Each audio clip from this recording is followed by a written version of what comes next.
Ya, kita membaca dua ayat, pasal 9 ayat 5 dan 6. Demikian firman Tuhan. Sebab seorang anak telah lahir untuk kita, seorang putra telah diberikan untuk kita.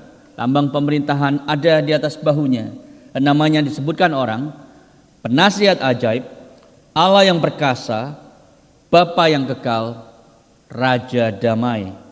Besar kekuasaannya dan damai sejahtera tidak akan berkesudahan di atas tata Daud dan di dalam kerajaannya. Karena ia mendasarkan dan mengokohkannya dengan keadilan dan kebenaran. Dan sekarang sampai selama-lamanya. Kecemburuan Tuhan semesta alam akan melakukan hal ini. Amin. Demikian firman Tuhan, silakan duduk saudara sekalian.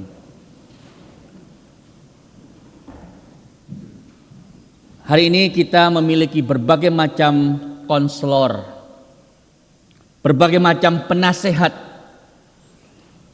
Mungkin Anda pernah bersentuhan dengan jasa seorang penasihat hukum. Semoga nggak pernah ya.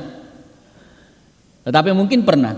Penasehat karir atau bahkan penasihat pernikahan, marriage counselor. Dan berbagai jenis konselor ini, penasihat ini ada yang sekuler, ada yang Kristen, ada yang dibayar, ada yang sukarela, ada yang bagus, ada yang palsu. Tetapi semua orang itu seakan-akan siap memberikan nasihat, padahal mereka belum tentu bisa mengatasi masalah hidup mereka sendiri. Dan kenapa kita perlu nasihat-nasihat itu? Karena hidup kita ini penuh dengan persimpangan, di mana kita harus membuat keputusan. Mau pulang Indonesia atau tinggal di Australia, mau menikah sekarang atau nanti, atau bahkan tidak menikah, mau punya anak satu atau dua, atau mungkin tidak punya anak. Saudara punya banyak berbagai macam keputusan dalam hidup kita. Ada momen-momen di mana kita merasa bingung, ada area yang tidak jelas dan kita butuh nasihat orang lain. Tetapi belum tentu nasihat itu adalah nasihat yang tepat. Saya pernah punya pengalaman saudara ketika menggumuli apakah saya harus masuk ke ministry secara penuh waktu atau saya berkarir di dunia pendidikan. Saya tanya kepada seorang hamba Tuhan, seorang counselor. Saya tanya, dia bilang begini, oh kalau orang Kristen masuk ke ministry itu sudah banyak. Tapi kalau orang Kristen yang di universitas lalu mempengaruhi lewat hasil research itu jarang, itu sebabnya harus di university. Oke, saya dengar nasihat tersebut. Lalu saya pikir saya perlu second opinion. Saya pergi ke konselor yang berbeda dan dia memberikan nasihat yang sama sekali beda. Saudara, dia bilang begini, oh memang banyak orang yang masuk ke pelayanan penuh waktu, tetapi tidak semua itu serius, tidak semua sungguh-sungguh, tidak semua eksposisi firman Tuhan dengan bertanggung jawab dan seterusnya. Jadi harus masuk ke full time ministry. Saudara, itu sebabnya sampai hari ini akhirnya saya bingung dan tetap di dua area gitu ya. Maksudnya begini saudara, dua-duanya ini bermaksud baik. Tetapi saudara tahu yang paling menentukan di dalam siapa yang apa keputusan yang saya akan ambil adalah suara dalam diri saya sendiri. Nah ini yang seringkali kita tidak sadari. Setiap dari kita itu punya konselor di dalam diri kita sendiri. Dialah yang punya suara paling dominan, paling berpengaruh dalam hidup Anda. Anda memiliki inner defense counselor, inner defense lawyer yang seringkali Anda bisa panggil keluar. Lalu Anda dengar suaranya, bahkan untuk membela, menjustifikasi pendapat Anda. Dan kemudian Anda tidak mempedulikan pendapat orang lain. Jadi dengan kata lain, suka atau tidak suka, setiap kita itu punya seorang konselor. Pertanyaannya bukan apakah Anda punya atau tidak, tetapi siapa yang menjadi konselor Anda hari ini. Dalam slide berikutnya, the question is not whether you have a counselor, but who your counselor is. Anda pasti punya konselor. Pertanyaannya siapa? Dan seringkali konselor itu adalah suara Anda sendiri. Saudara, ini yang dihadapi oleh Raja Ahaz ya di Yudea di zaman Nabi Yesaya, konteks Yesaya pasal yang ke-9. Dan pada waktu itu tahun 730 sebelum Masehi, Yuda itu saudara akan dilumatkan oleh Syria yang beraliansi dengan Israel. Lalu saudara, Yuda dengan rajanya Ahaz bukannya mencari nasihat Tuhan, tapi dia beraliansi dengan bangsa yang sama sekali tidak kenal Tuhan, yaitu bangsa Asyur. Dan itu sebabnya mereka dihukum karenanya. Jadi pertanyaannya saudara, sama seperti buat Yuda dan rajanya Ahaz, bagi kita hari ini adalah siapa yang akan menjadi konselor Anda. Nah, Allah di dalam firman-Nya melalui Nabi Yesaya berkata bahwa aku akan memberikan jalan keluar bagi Yuda, bagi Yudea. Dan jalan keluar itu saudara bukan seorang pahlawan yang akan dibangkitkan seperti Samson misalnya. Tapi jawabannya adalah sebuah jawaban yang sangat-sangat aneh, yaitu seorang anak, seorang bayi yang akan memberikan solusi bagi masalah bangsa Yudea. Dan tentu Nabi Yesaya hanya melihat secara bayang-bayang tersamar saudara apa arti jawaban itu. Tapi sekarang kita melihatnya di dalam full color. Karena rupa-rupanya bijaksana Allah, nasihat Allah itu datang di dalam bentuk seorang anak, seorang bayi. Seorang anak telah diberikan untuk kita. Nah, anak ini tentu mengacu bukan kepada Raja Hizkia yang nantinya akan lahir dan muncul dan membawa bangsa ini kembali kepada Allah. Karena kenapa saudara? Tidak mungkin Hizkia itu punya nama-nama yang sangat-sangat majestic. Penasihat yang ajaib, Allah yang perkasa, Bapa yang kekal, Raja damai. Tidak mungkin nama-nama itu diaplikasikan kepada Hizkia karena itu sangat tidak pas buat seorang manusia. Tetapi nama itu tentunya Anda tahu mengacu kepada Yesus Kristus, anak yang dijanjikan dan telah diberikan bagi kita. Dan namanya adalah penasihat yang ajaib. Kita akan melihat 4 nama ini dalam beberapa minggu yang akan datang menjelang Natal selama masa Advent ini. Hari ini kita akan melihat secara khusus Wonderful Counselor, penasihat yang ajaib. Mari saudara, saya mengajak Anda untuk melihat 4 poin secara cepat sebelum bersama kita akan menghampiri meja perjamuan Tuhan nanti. Yang pertama, Jesus is our wonderful counselor. Jesus is, itu tekanannya. Yesus adalah penasihat ajaib kita. Saudara, seperti yang tadi saya katakan bahwa di dalam konteks Yesaya waktu itu, Raja Ahaz dia melihat kepada bangsa Asyur bukan kepada Allah, tetapi Allah mengatakan bahwa jawabannya ada dalam anak yang akan lahir, yaitu Yesus Kristus. Karena kita tahu di perjanjian baru nubuatan Yesaya ini persis mengacu kepada Yesus. Kenapa? Karena Yesus dikatakan saudara dalam ayat-ayat yang Anda bisa lihat di slide, dia memiliki the spirit of wisdom. Dia memiliki roh hikmat. Ya, 1 Korintus 1 ayat 30 mengatakan Yesus menjadi hikmat yang Allah berikan bagi kita. Jadi saudara, kalau Anda itu kekurangan hikmat, mintalah kepada Yesus. Kalau Anda melihat halaman-halaman kitab Injil, Anda akan tahu bahwa Yesus itu sangat berhikmat di dalam pendekatannya, saudara. Dia misalnya ketemu perempuan Samaria di sumur itu di siang hari, dia ketemu dengan Nikodemus di malam hari, dia ngomong dengan Marta dan Maria yang persis mengalami masalah yang sama, ditinggal Lazarus mati, tetapi kepada Marta dia berkhotbah, aku adalah jalan dan kebangkitan dan hidup. Aku adalah kebangkitan dan hidup.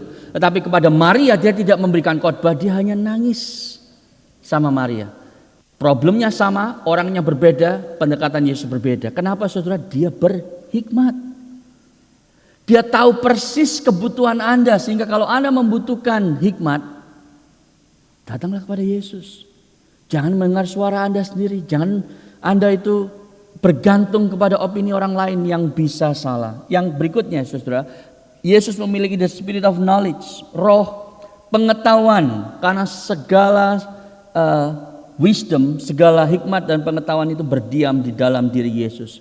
Saudara, tidak ada pribadi di dunia ini yang di dalamnya berdiam seluruh kepenuhan Allah. Jadi kalau ada seorang pemimpin gereja yang mengatakan saya mendapatkan mimpi dari Tuhan gitu ya, saya tahu kehendak Tuhan, saudara jangan percaya dia. Karena pasti dia adalah nabi palsu. Tidak ada manusia, tidak ada pribadi yang di dalam dirinya berdiam seluruh kepenuhan Allah kecuali Yesus Kristus. Itu sebabnya kalau kita harus mentaati Yesus dan kita berkata ini nggak masuk akal, ini sulit, itu sebabnya saya nggak mau. Saudara, tunggu dulu. Anda menganggap itu tidak masuk akal karena Anda tidak tahu apa yang Yesus tahu, ya kan? Kita cuma bisa melihat, saudara, hidup kita itu mungkin 24 jam berikutnya atau sebulan berikutnya. Anda tidak tahu apa yang terjadi 10 tahun yang akan datang dengan hidup Anda, 5 tahun yang akan datang. Bahkan kalau Anda jujur, Anda sebenarnya tidak tahu dengan apa yang akan terjadi dengan hidup Anda setelah Anda keluar dari ruangan ini. Saya pernah melihat seorang pendeta yang berkhotbah, khotbahnya belum selesai dia stroke dan meninggal pada waktu dia berkhotbah. Saudara, saya bahkan tidak tahu apakah saya bisa menyelesaikan khotbah ini. Saudara, kita tidak tahu apa-apa tentang hidup kita sendiri. Yesus punya segala macam pengetahuan. Itu sebab kalau dia mengizinkan sesuatu dalam hidup Anda yang Anda tidak suka, Anda harus sabar dan mengatakan, Tuhan, aku mau berserah kepadamu karena you know something that I don't. Engkau tahu sesuatu yang aku enggak tahu dan aku mau belajar percaya kepadamu. Yang ketiga, saudara, Yesus memiliki roh pengertian, spirit of understanding. Yohanes 2 ayat 24-25 mengatakan Yesus mengetahui semua orang, for he himself knew what was in man. Dia tahu apa yang ada di dalam hati kita. Ada banyak hal, saudara, yang ada dalam pikiran Anda dan saya. Anda tidak mau cerita sama orang lain, betul kan? Tidak ada orang yang paling dekat sekalipun yang bisa tahu pikiran Anda, motivasi Anda, perasaan Anda setiap saat. Dan Anda seringkali nggak mau kasih tahu orang karena khawatir dihakimi, karena Anda merasa itu terlalu nggak pantas untuk disiaringkan kepada orang. But guess what? Yesus tahu persis apa yang ada di dalam hatimu. Jadi kalau konselor dunia itu bisa memberikan nasihat dan kadang itu berguna bagi kita, saudara, tetapi itu selalu terbatas. Terbatas oleh apa? Pengetahuan manusia yang terbatas. Terbatas karena itu selalu dipengaruhi oleh bias, ya, bias-bias subjektif yang dimiliki oleh konselor dunia ini. Itu sebabnya kadang-kadang itu bisa salah separuh atau salah seluruhnya, atau bisa dilandasi dengan motivasi yang negatif. Tapi nasihat dari Yesus itu berdasarkan pengetahuannya yang sempurna, kebenaran yang kekal, dan dia tahu diri Anda jauh lebih akurat daripada Anda mengenal diri Anda sendiri, dan dia mengasihi Anda dengan maksimal. Itu sebabnya semua keputusannya, semua nasihatnya itu bisa di-tailor, disesuaikan dengan kebutuhan Anda yang paling dalam. Dan semua nasihatnya itu selalu diberikan untuk kemuliaan Yesus sendiri dan kebaikan Anda. Itu sebabnya tidak heran penulis kitab Ibrani pasal 4 ayat 15-16 mengatakan bahwa dia itu adalah imam besar kita yang sempurna. Dalam slide berikutnya, dalam bahasa Inggris ya, dikatakan di sana kita memiliki imam besar, bukan imam besar yang tidak bisa bersimpati dengan kelemahan kita, karena dia sendiri telah dicobai di dalam berbagai area, namun dia tidak berdosa. Saudara, ini bedanya konselor. Kalau Anda pergi ke marriage counselor atau ke career counselor, Anda cuma diberitahu Anda harus begini, padahal dia sendiri belum menikah misalnya. Atau dia sendiri mengalami masalah dalam pernikahannya, tapi dia bisa memberikan ini 3 tips, ini 5 strategi, ini 7 rahasia dan seterusnya. Yesus, saudara, dia tidak memberikan nasihat dari level 24 gitu ya, ivory tower. Dia pernah berjalan di dunia ini mengalami berbagai macam emosi manusia, lapar, marah, sedih, kecewa, gregetan sama murid-muridnya berulang kali, ya kan? Dia mengalami ketakutan dan seterusnya pada waktu dia berdoa di Taman Getsemani. Dia mengalami semua spektrum emosi manusia itu, sehingga dia tahu jelas masalah kita, dan dia itu sebabnya dapat berempati dengan kita dan menolong kita. Terus banyak penulis kitab Ibrani mengatakan, mari sekarang kita datang dengan sebuah keberanian pada tahta kasih karunia Allah itu, supaya kita mendapatkan anugerah dan belas kasih Allah di waktu kita membutuhkannya. Dia bukan hanya raja yang memerintah hidup kita, dia seorang saudara kita. Our big brother yang berjalan bersama dengan kita dan memahami pergumulan kita. Saudara, pertanyaannya begini, apakah Anda datang kepada Yesus pada waktu setiap kali Anda mengalami masalah? Ataukah Anda mengandalkan suara Anda sendiri? Anda mengandalkan pendapat suami, istri, pasangan Anda mengandalkan orang tua, Anda mengandalkan anak Anda mengandalkan bos Anda mengandalkan semua orang. Mereka tentu punya andil. Nasihat mereka perlu didengar. Tetapi bukan yang final, bukan yang ultimate. Karena kadang-kadang mereka bisa salah. Ataukah Anda mendengar suara hati Anda sendiri yang sudah banyak terkontaminasi oleh keinginan-keinginan daging, penyembahan berhala dan seterusnya? Ataukah Anda datang kepada Yesus? Pertanyaan kedua, kalau Anda datang kepada Yesus, apakah cuma pada waktu kepepet? Jadi kalau terdesak, gak ada jalan keluar, baru berdoa, baru membaca firman Tuhan. Sehingga Alkitab itu kayak buku primbon gitu ya. Anda cuma cari jawabannya, Tuhan kasih saya jawaban, buka. Pas baca Matius di pasal-pasal terakhir, lalu Yudas pergi dan menggantung dirinya. Bingung kan saudara-saudara, ini apa yang artinya Tuhan? Kenapa? Karena Anda cuma datang pada waktu kepepet. Bukan setiap hari Anda mencari kehendaknya bergaul dengan Yesus, Wonderful Counselor itu. Mari kita datang kepadanya di masa Advent ini saudara, untuk memahami dengan jelas kenapa dia datang ke dunia ini.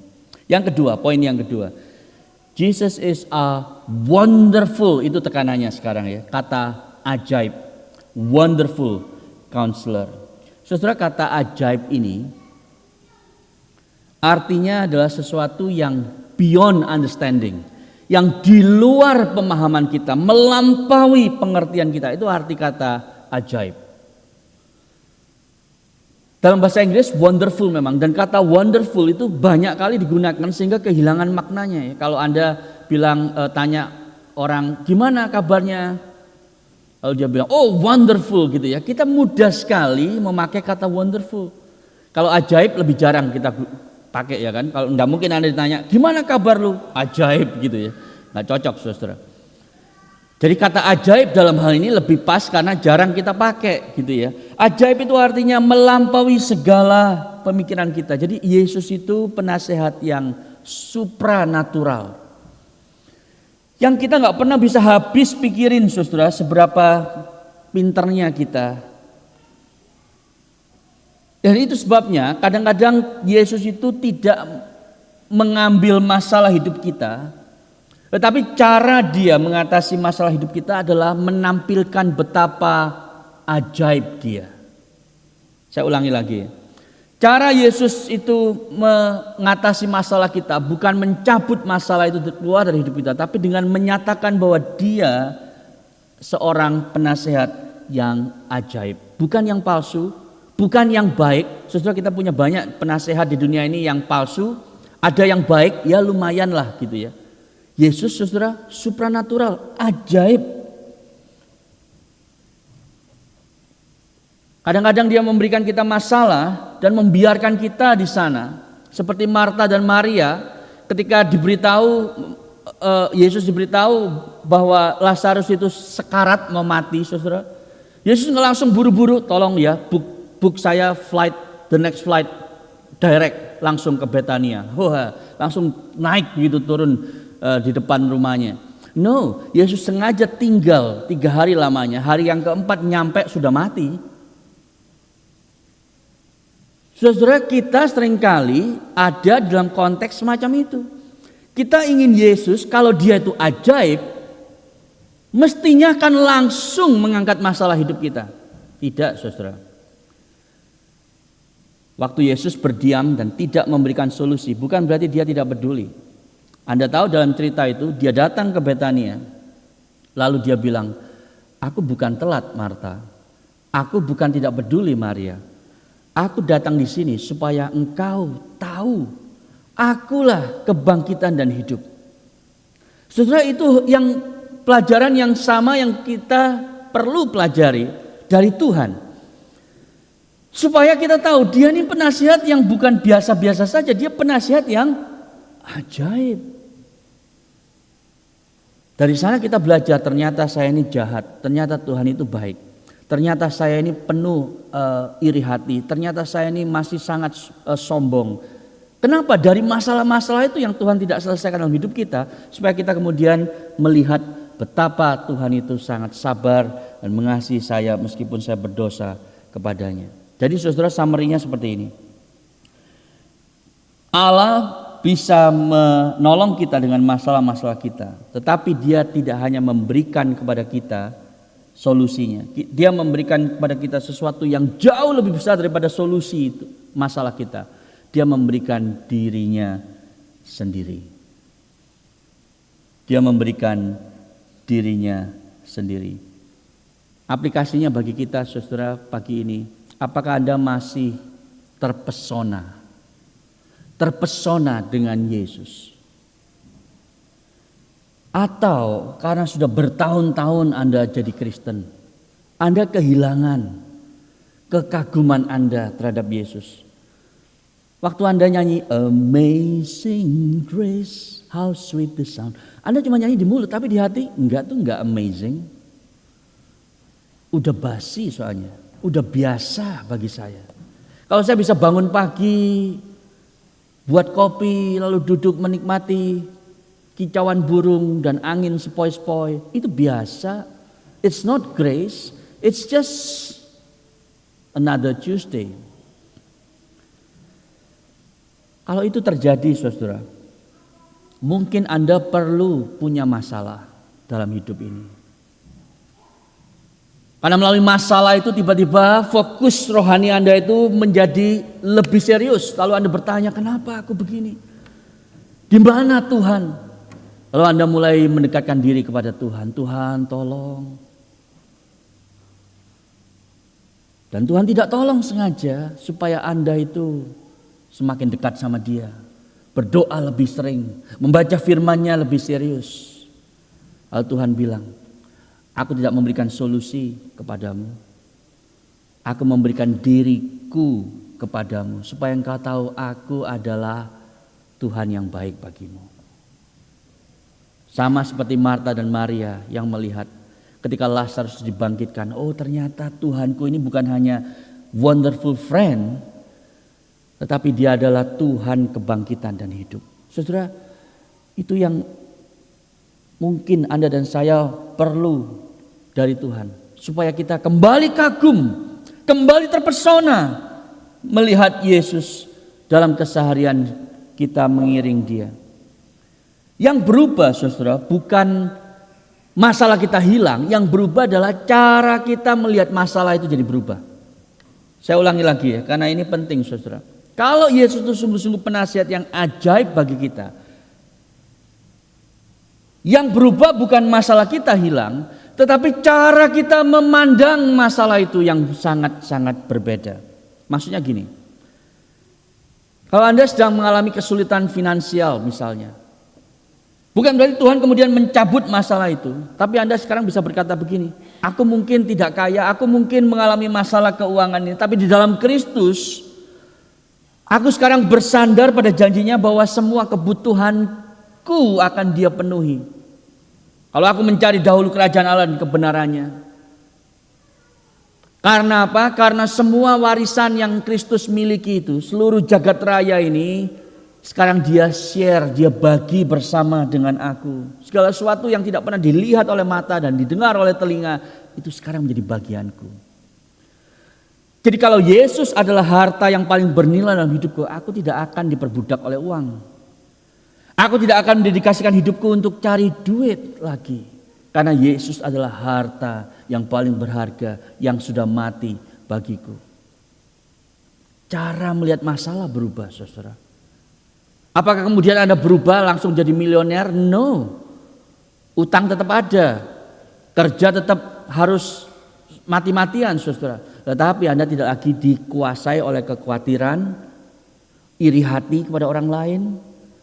Anda tidak lagi dikuasai oleh kebingungan bagaimana nanti dan seterusnya. Karena Anda sekarang tahu bahwa Dia yang ada di masa depan, Dia sudah hadir dalam hidupmu. Bahkan Dia mati bagimu di atas kayu salib. Kalau harta di dunia ini menuntut kita mati-matian mengejarnya, Yesus satu-satunya harta yang mau mati bagi kita. Sehingga hidupku tidak lagi dikuasai oleh mamon. Saudara, itu yang berubah. Kalau Yesus sungguh-sungguh menjadi penasehat yang ajaib. Meskipun Anda berjalan dalam lembah kekelaman, aku tidak takut bahaya, kata Daud. Pertanyaannya gini, apakah Daud tidak lagi pernah masuk ke lembah kekelaman, dikejar-kejar oleh Saul? No, dia masih mengalami lembah kekelaman. Yang beda apa? Aku tidak lagi takut bahaya. Itu yang beda, saudara. Karena sekarang dia merasakan ada gada Tuhan dan tongkat Tuhan yang menjaganya. Jadi dia tidak takut lagi. Lembahnya tetap sama, kelamnya tetap sama, tapi dia menjalaninya dengan trust kepada Tuhan, percaya kepada Tuhan.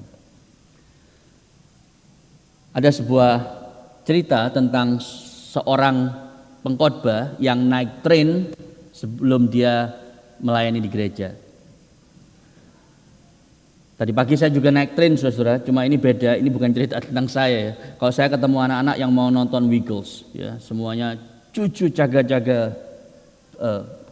Itu red car ya, tapi anyway, ini pengkhotbah yang lihat seorang saudara yang duduk di depannya, itu setiap kali lewat building, lewat pohon, dia bilang wonderful, wonderful gitu ya.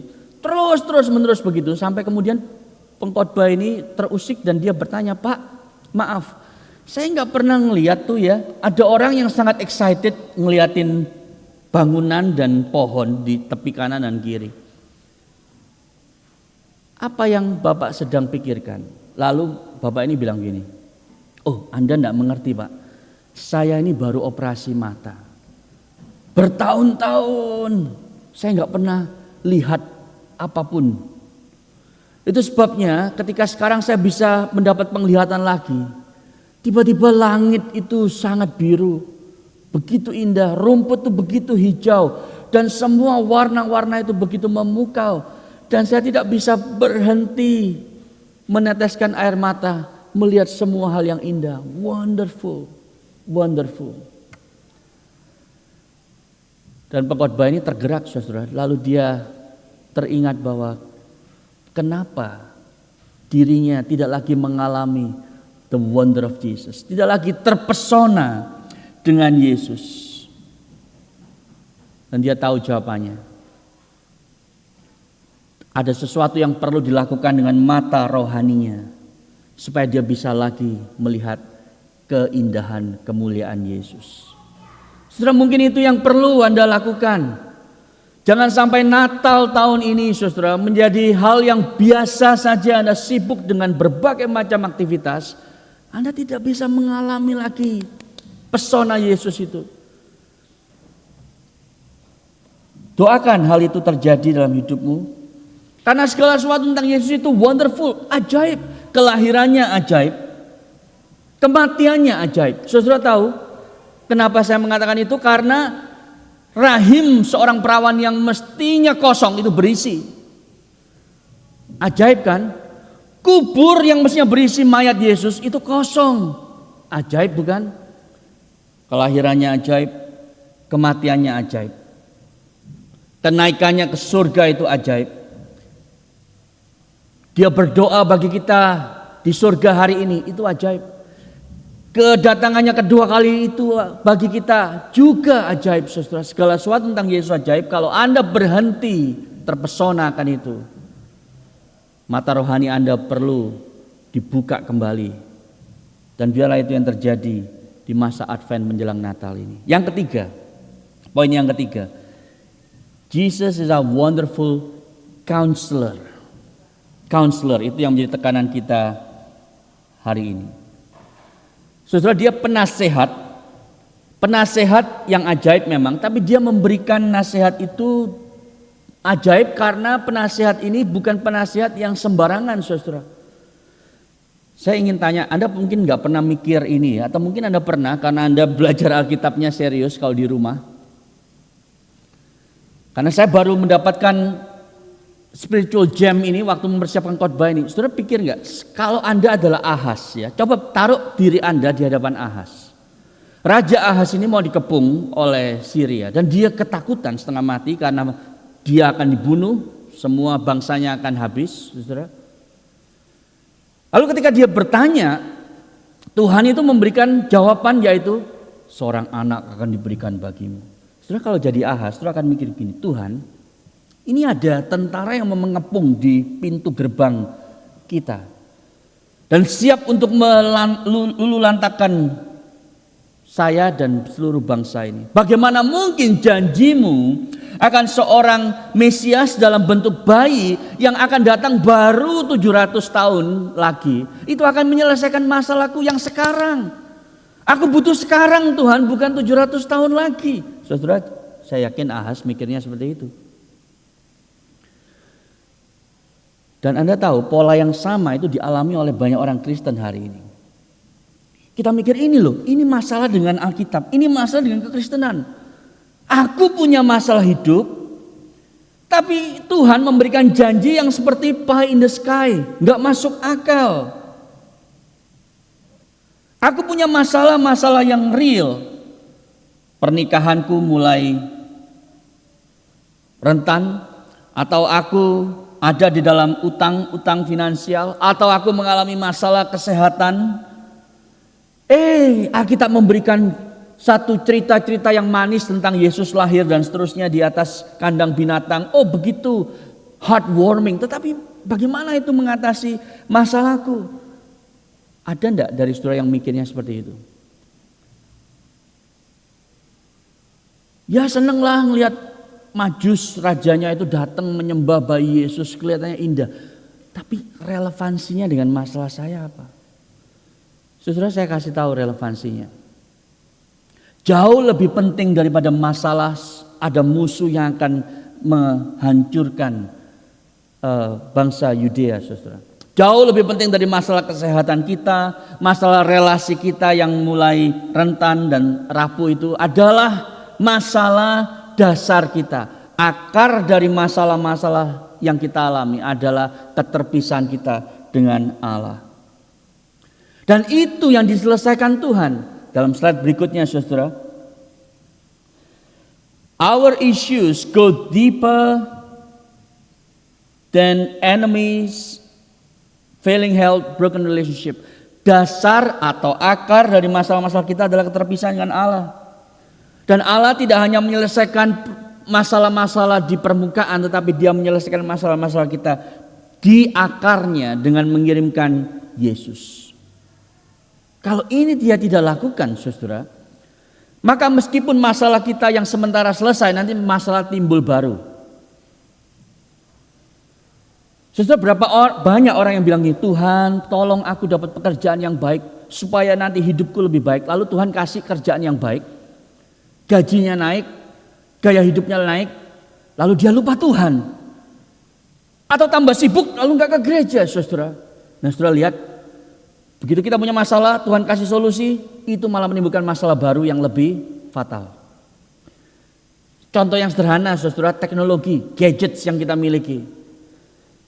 Dengan smartphone kita, ya kita merasa lebih secure, ya kan? Kita bisa ngecek rumah kita karena ada kameranya, kita bisa ngecek rekening bank kita dari berbagai tempat di dunia ini. Jadi kita merasa lebih secure. Tapi at the same time, saudara, gadgets itu memberikan masalah yang baru. Cyber bullying, cyber attack, identity theft, dan yang lain-lain. Pencurian identitas online dan seterusnya. Penipuan-penipuan online itu begitu marak di Indonesia. Kenapa? Karena masalah yang kita berikan, yang kita miliki, lalu solusi yang diberikan menimbulkan masalah-masalah yang baru. Allah tahu semua itu karena akar dari masalah-masalah kita adalah hati kita yang berdosa. Itu sebabnya Allah memberikan solusi di akarnya, yaitu dengan mengirimkan juru selamat. Kalau Anda berteriak minta Tuhan menyembuhkan penyakit, saudara, Anda tidak hanya disembuhkan dari penyakit, karena kalau itu solusinya Anda bisa sakit lagi.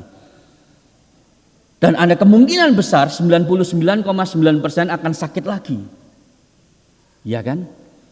Tetapi yang Allah lakukan adalah mengirimkan juru selamat supaya kutukan akan dosa, yaitu kematian itu sendiri, tidak lagi menakutkan kita.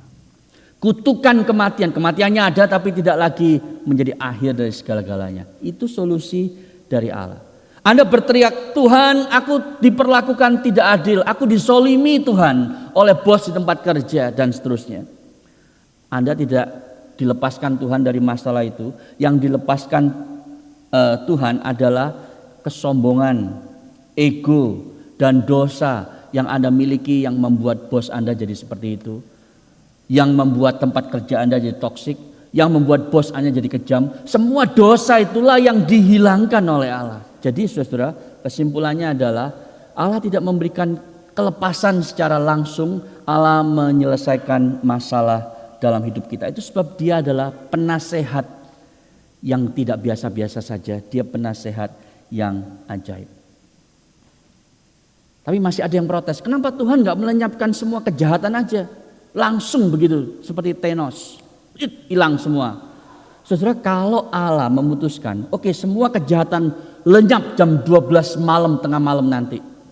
Saya ingin tanya, apakah di jam 12.01 masih ada yang tersisa dari kita? Semuanya ikut lenyap, saudara, karena Anda dan saya juga jahat. Jadi kalau Allah melenyapkan kejahatan, semua orang yang punya benih kejahatan dalam hati juga ikut lenyap. Siapa yang akan bertahan? Itu sebabnya Allah tidak melakukan itu, saudara.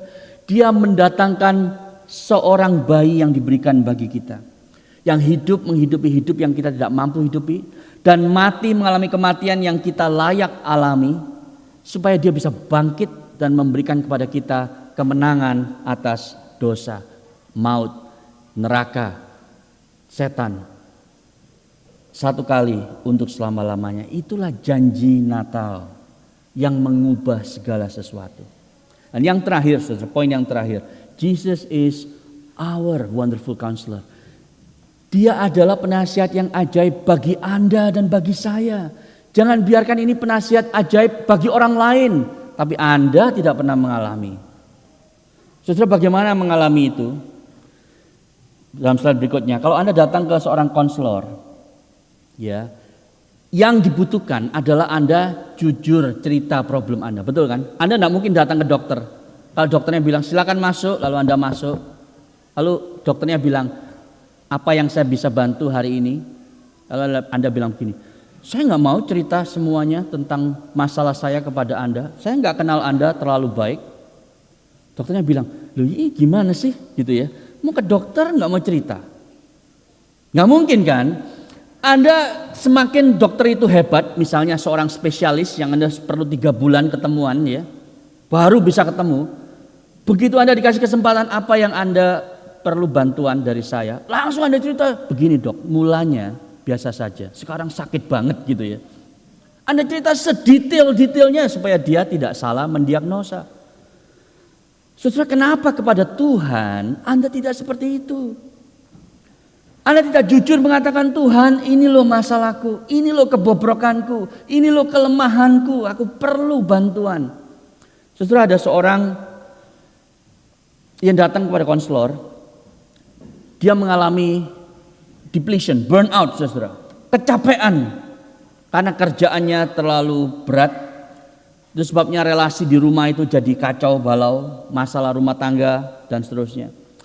Lalu ketika dia datang kepada konselor tanya, apa yang saya bisa bantu Pak? Dia bilang begini, oh saya ini melakukan kerja keras untuk keluarga. Saya melakukan ini semua karena pekerjaan saya penting, mempengaruhi banyak orang menjadi berkat. Lalu konselor ini bilang kepada dia, gini Pak, sebetulnya itu semua alasan.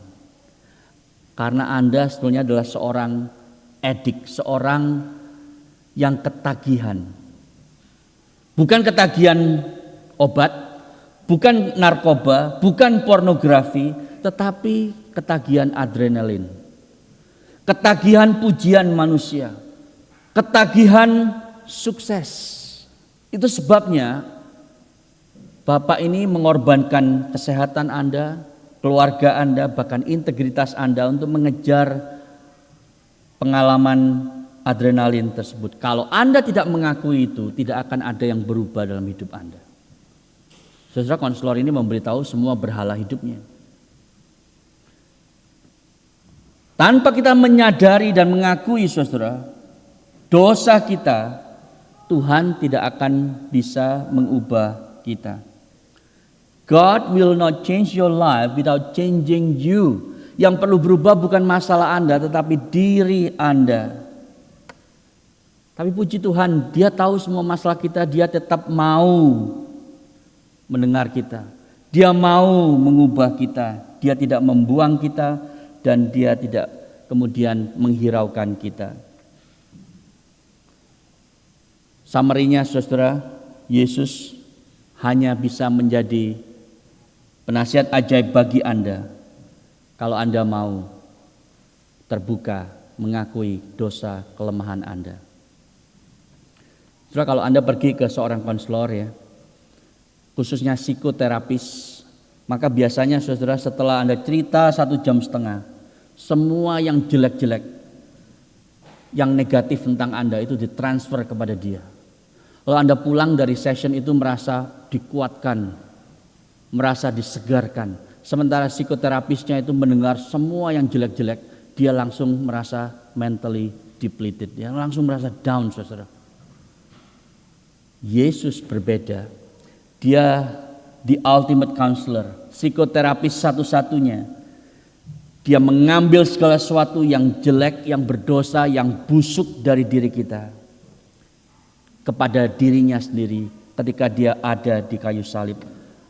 Dia yang tidak berdosa dibuatnya menjadi dosa karena kita. Itulah berita sukacita Injil. Dia pergi ke atas kayu salib dengan namamu di tangannya.